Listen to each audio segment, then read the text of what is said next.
இந்த வீடியோ எந்த மாற்று மத சகோதரர்களை குறிவைத்தோ அல்லது மாற்று மத சகோதரரை மதமாற்றும் நோக்கிலோ தயாரிக்கப்பட்டதல்ல. மாறாக எனது முஸ்லீம் சகோதரர்களுக்கு இஸ்லாத்தையும் இஸ்லாமிய விஷயங்களையும் நினைவூட்டும் மனத்திலும் இறை மறுப்பாளர்களுக்கும் இறை நம்பிக்கை இல்லாதவர்களுக்கும் நமது மரணத்திற்கு பிறகு ஒரு வாழ்க்கை உண்டு என்பதை நினைவூட்டும் நல்ல நோக்கில் உருவாக்கப்பட்டிருக்கிறது. எனினும் மாற்று மத சகோதரர்கள் இந்த வீடியோவை பார்ப்பதில் எந்த தவறும் இல்லை. உங்கள் மனதில் ஏற்படும் கேள்விகளை கமெண்டில் அல்லது கொடுக்கப்பட்ட மெயில் ஐடியில் பதிவிட்டு அதற்குண்டான பதிலை இன்ஷா அல்லாஹ் அடுத்தடுத்த வீடியோக்களிலோ அல்லது நேரடி பதிலாகவோ பெற்றுக்கொள்வீர்கள் இன்ஷா அல்லாஹ். This video is not intended to target or convert individuals for the faith to Islam. Rather, it is created to remind my Muslim brothers and sisters about Islam and Islamic matters. Additionally, it serves to remind atheists and non-believers of life after death with good intentions. However, individuals of other faiths are welcome to watch this video. If you have any questions, please feel free to post them in the comments or send them to the provided email address. We will strive to address your queries in subsequent videos or directly, inshallah. Assalamu alaikum, my brothers and sisters. அஸ்ஸலாமு அலைக்கும் வரஹ்மத்துல்லாஹி வபரகாத்துஹு. எனது atheist நண்பர்களே, இந்த video தங்களின் நிலையை குறித்து உருவாக்கப்பட்டிருக்கிறது.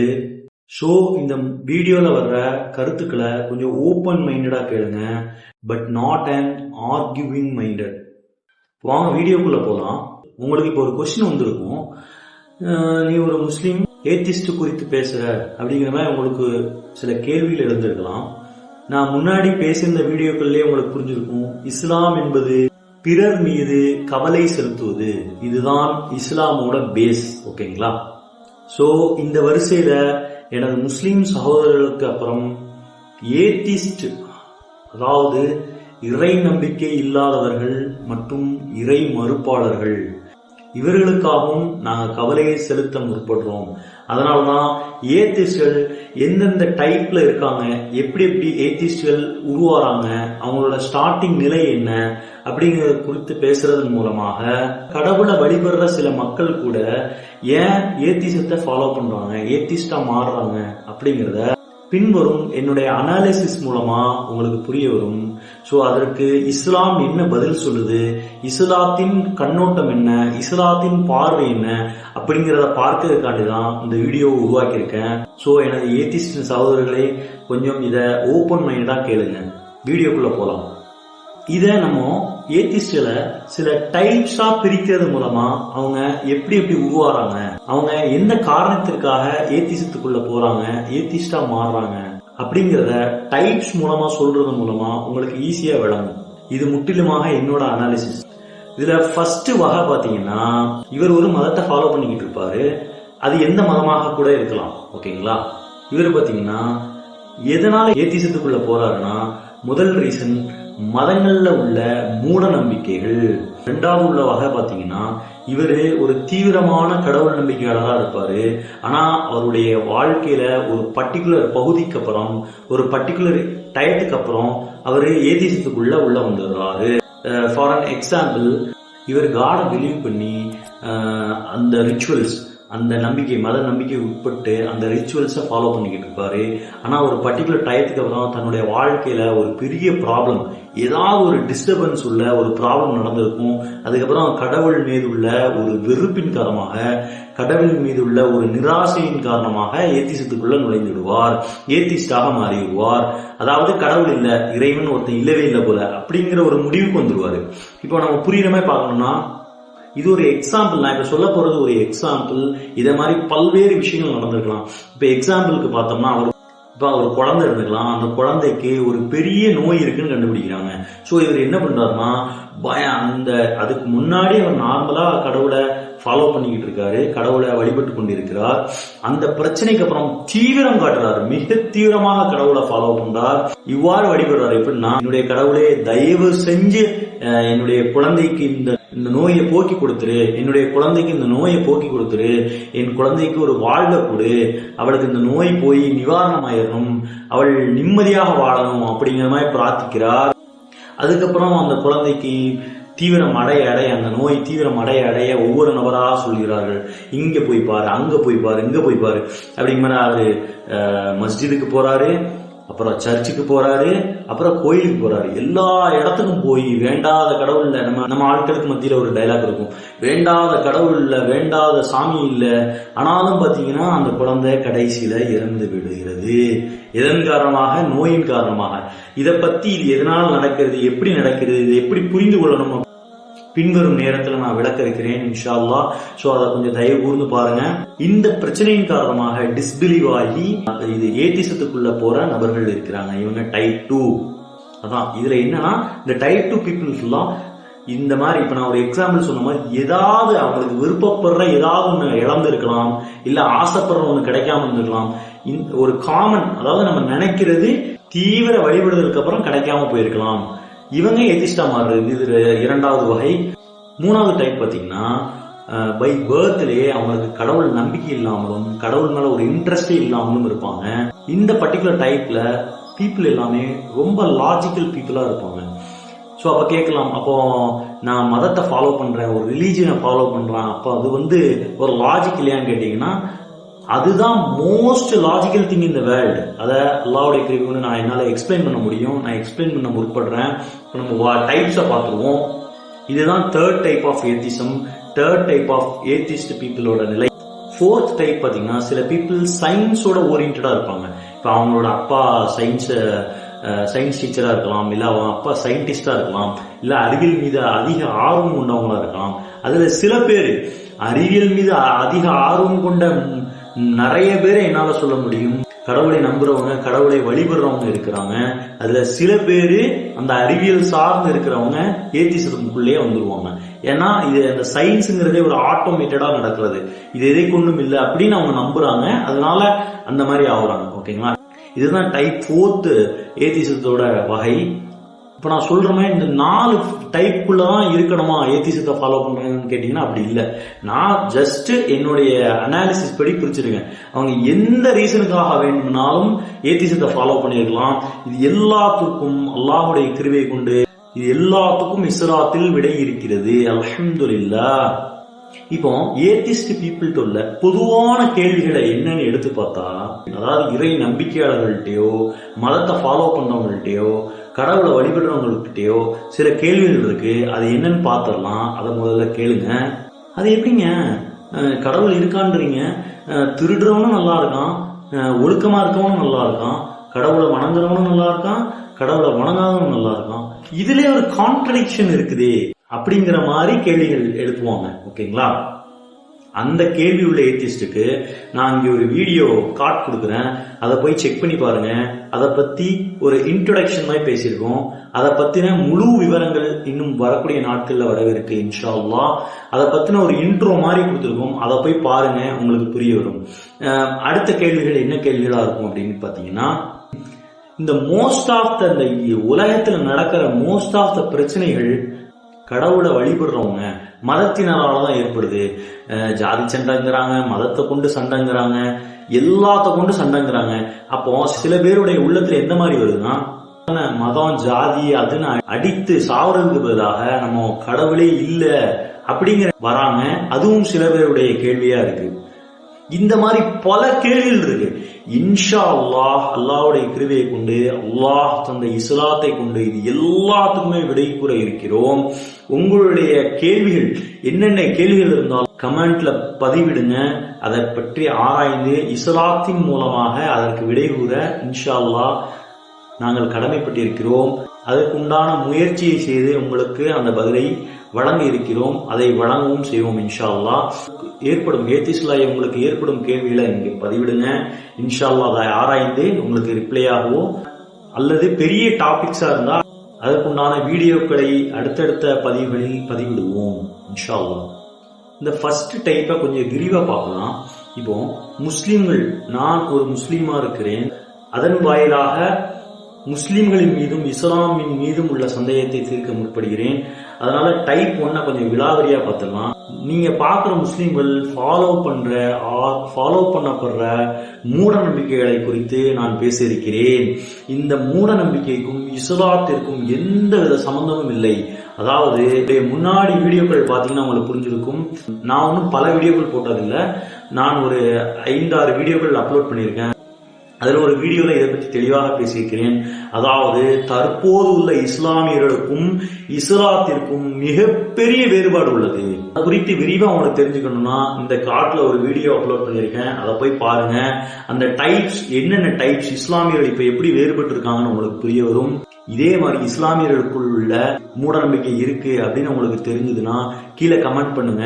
அது இஸ்லாத்திற்கும் அந்த மூட நம்பிக்கைக்கும் சம்பந்தம் இருக்கிறதா சம்பந்தம் இல்லையா என்பதை வரக்கூடிய வீடியோக்களிலோ அல்லது ஷார்ட்ஸிலோ பதிவிட இருக்கிறோம்.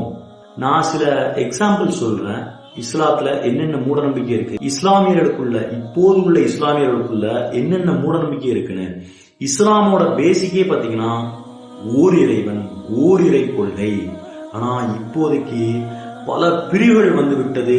அந்த பிரிவுகளில் மனிதர்களை, கலீஃபாக்களை, ஷுஹதாக்களையும் வழிபடக்கூடிய நிலை இன்னைக்கு வந்திருக்கிறது. ஆனால் இறைவன் ஓர் இறைவன் அப்படிங்கிற கொள்கையில இருக்கும்.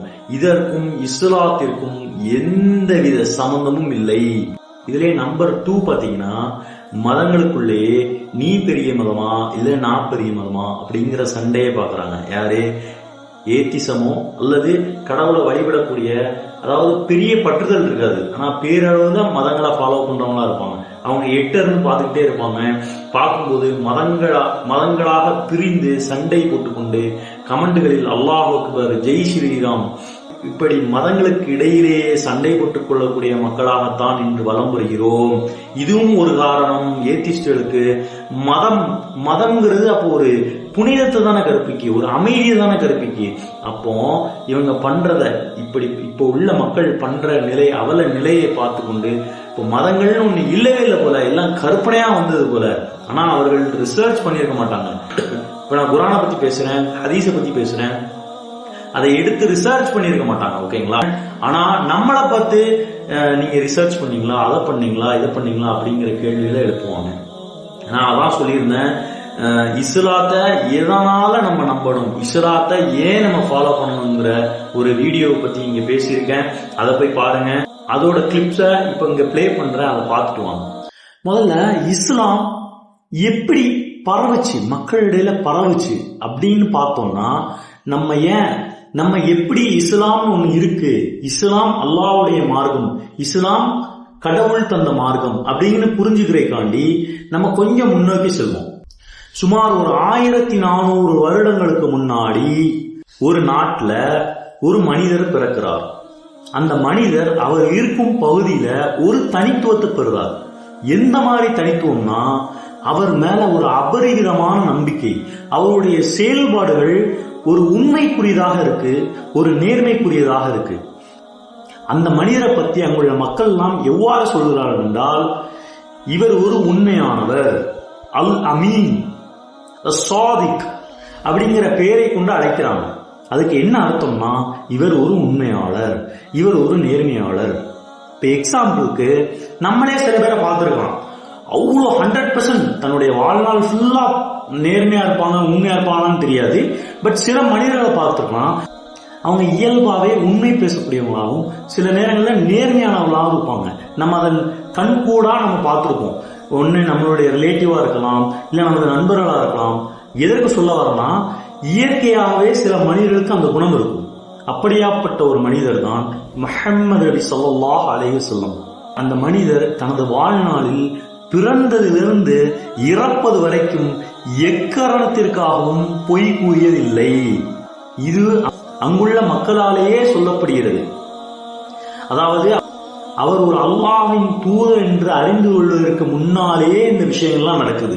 அந்த மனிதர் பிறந்ததிலிருந்து எப்படி இருக்கிறார்னா, ஒரு உண்மையாளராகவும் ஒரு நேர்மையாளராகவும் வலம் வருகிறார். இது அல்லாஹ் கொடுத்த ஷிஃபத், இயற்கையிலே இருக்கு அவங்களுக்கு. அதாவது அல்லாஹ் ஒருத்தன், இஸ்லாம் ஒண்ணு இருக்குன்னு தெரியறதுக்கு முன்னாடியே அந்த மனிதர் ஒரு உண்மையாளராகவும் நேர்மையாளராகவும் வாழ்ந்து வருகிறார்கள். அல்லாஹு அக்பர். அந்த மனிதரை அங்குள்ள பகுதி மக்கள், அதான் நான் சொல்லிட்டேன், அதாவது இஸ்லாமை அறிவதற்கு முன் அந்த குறிப்பிட்ட காலகட்டத்துல அவங்க தவம் செஞ்சு இஸ்லாம் அல்லாஹ் அப்படிங்கறத அறிவதற்கு முன்னாடியே அங்குள்ள மக்களால், அப்படின்னா அவங்க யாருமே இஸ்லாமியர்களா இருக்க முடியாது. அங்குள்ள எல்லா மதத்தினரும், அங்குள்ள எல்லா பொதுமக்களும் அந்த நபரை பார்த்து உண்மையாளர், நேர்மையாளர் என்று கூறுகிறார்கள். அப்போ அந்த நபிகள் நாயகம் ஸல்லல்லாஹு அலைஹி வஸல்லம் எப்படிப்பட்ட ஒரு உண்மையாளராகவும் நேர்மையாளராகவும் இருந்திருக்கிறார்கள். நான் எதற்கு இதை சொல்ல வரேன்னா, இதை பத்தின விரிவான விளக்கம் வேணும்னா இன்ஷால்லா கமெண்ட் பண்ணுங்க. நம்ம நபி ஸல்லல்லாஹு அலைஹி வஸல்லம் அவங்களோட வரலாறை முழுமையாக பின்வரும் காலங்களில் வீடியோக்களாக பதிவு செய்யலாம். சோ அந்த மனிதருக்கு தான் குகையில போய் தவம் செஞ்சு அல்லாஹ்ங்கிற ஒரு இறைவன் இருக்கிறான், இஸ்லாம் என்ற ஒரு மார்க்கம் இருக்கிறது, அதை அறிந்து மக்களுக்கு சொல்றாங்க. இப்போ நம்ம எதன் வாயிலாக இஸ்லாம் ஒண்ணு இருக்கு, நிச்சயமாக 100% இருக்கு அப்படிங்கிறத எதன் வாயிலாக நம்ம உறுதி செய்யணும் அப்படின்னா நபிகள் நாயகம் ஸல்லல்லாஹு அலைஹி வஸல்லம் அவங்கள வச்சுதான். ஏன்னா நீங்களும் அல்லாஹ்வை பார்த்தது கிடையாது, நானும் அல்லாஹ்வை பார்த்தது கிடையாது, இந்த உலகத்தில் எந்த மனிதனும் யாரையும் பார்த்தே கிடையாது. ஓகேங்களா? நம்ம மறைமுகமாக நம்பிக்கை வைக்கிறோம். இப்போ இறை மறுப்பாளர்களும் இறை நம்பிக்கை இல்லாதவர்களும் பல கேள்வி எழுப்புவாங்க. இறைவனை ப்ரூவ் பண்ண முடியுமா, சயின்ஸை வச்சு ப்ரூவ் பண்ண முடியுமா அப்படிங்கிற மாதிரி கேள்வி எழுப்புவாங்க. அதுக்குரிய விஷயங்களை நம்ம பின்னாடி கொண்டு வரேன். அப்போ நம்ம எதை வச்சு நம்பணும்னா நபிகள் நாயகம் ஸல்லல்லாஹு அலைஹி வஸல்லம் அவங்க சொன்னதை வச்சு. அவங்க எப்படிப்பட்ட மனிதர்? அவர் ஒரு உண்மையாளர், அவர் ஒரு நேர்மையாளர். ஓகேங்களா? அதுக்கப்புறம் நீங்க இஸ்லாத்தையும் இஸ்லாமிய விஷயங்களையும் அதில் கூறப்பட்டபடி நீங்க ஃபாலோ பண்ணும்போது இன்ஷா அல்லாஹ் அல்லாஹ்வை நீங்கள் உணரலாம். புரியுதுங்களா? இதனாலதான் இஸ்லாமியர்கள் ஃபாலோ பண்ணணும். கண்ணால பார்க்கலனாலும் அந்த மனிதரை பத்தி அங்குள்ள மக்கள் எல்லாம் பேசினாங்க. எல்லா மதத்தோரும் சொன்னார்கள் அவர் ஒரு உண்மையாளர், அவர் ஒரு நம்பிக்கையாளர். இதை பேஸ் பண்ணி தான் நாங்கள் இஸ்லாத்தை நம்புறோம், யாரும் கண்ணால் பார்த்ததில்லை. இப்ப ஏத்திசத்தை ஃபாலோ பண்றவங்க, சயின்ஸை ஃபாலோ பண்றவங்க இந்த மாதிரி ஒரு பிளைண்ட் பிலீஃபை வச்சிருக்காங்களா வச்சிருக்கலன்னு கேட்டா அவங்களும் டெஃபினட்டா வச்சிருக்காங்க. எப்படி சொல்றேன்னு கேக்குறீங்கன்னா, இப்ப எக்ஸாம்பிளுக்கு இப்ப நாசாட்ட இருந்து நமக்கு ஹப்பிள் மூலமாவோ இல்ல ஒரு வாயேஜர் மூலமாவோ நமக்கு ஒரு பிக்சர் ஷேர் பண்ண போதுதான், இதுதான் ஒரு பிளானட், இல்ல இது பல இடங்களை கிராஸ் பண்ணி போயிருக்கு, ஏதோ ஒண்ணு அங்க இருந்து ஷேர் பண்றாங்கன்னா சயின்ஸை பிலீவ் பண்றாங்க எல்லாரும். அதை போய் ரிசர்ச்சா பண்றீங்க இல்ல. ஆனா அதற்கு ஒரு சிஸ்டம் இருக்கலாம். இப்ப நாசாவை நம்ம பிலீவ் பண்ணோம்னா என்னென்ன சிஸ்டம் இருக்கலாம்னா, ஒரு டெக்னிக்கல் டிரான்ஸ்பரன்சியோ, ஒரு பியர் ரிவ்யூவோ, ஒரு கொலாபரேஷன்ஸோ, ஒரு பப்ளிக் ஆக்சஸோ, இல்ல ட்ராக்கிங் ரெக்கார்ட்ஸோ, இது எல்லாத்தையும் வச்சு நம்ம பண்ணிக்கலாம். பட் இருந்தும் நாசா சொல்லிருச்சு, ஓகேங்களா, அப்படிங்கிற ஒரு பில்ட் பண்ணி வச்சிருக்காங்கல்ல, நாசா அப்படிங்கறது ஒரு பில்ட் பண்ணி வச்சிருக்காங்கல்ல, இததான் நபிகள் நாயகம் ஸல்லல்லாஹு அலைஹி வஸல்லம் அந்த டயத்துல மக்கள் இடத்துல பில்ட் பண்ணி வச்சிருந்தாங்க. ஓகேங்களா? இப்ப குர்ஆனிலே சொல்லப்பட்ட விஷயங்கள் எல்லாத்துக்கும் அத்தாட்சிகள் காட்ட முடியும், எல்லாத்துக்கும் சாட்சிகள் காட்ட முடியும். என்ன இஸ்லாம், என்ன குர்ஆன் சொல்லுதோ, எதை ஃபியூச்சரை நோக்கி சொல்லுதோ அதுதான் இன்றளவில் நடந்து கொண்டிருக்கிறது. ஹதீஸ்களில் என்ன சொல்லப்பட்டிருக்கிறதோ அதுதான் இன்றளவிலும் ஃபியூச்சரிலும் நடக்க இருக்கிறது. அல்லாஹ் அக்பர், அல்லாஹ் அக்பர். இப்ப புரியுதுங்களா எப்படி நம்ம புரிஞ்சுக்கணும் அப்படிங்கிறது? புரியுதுங்களா?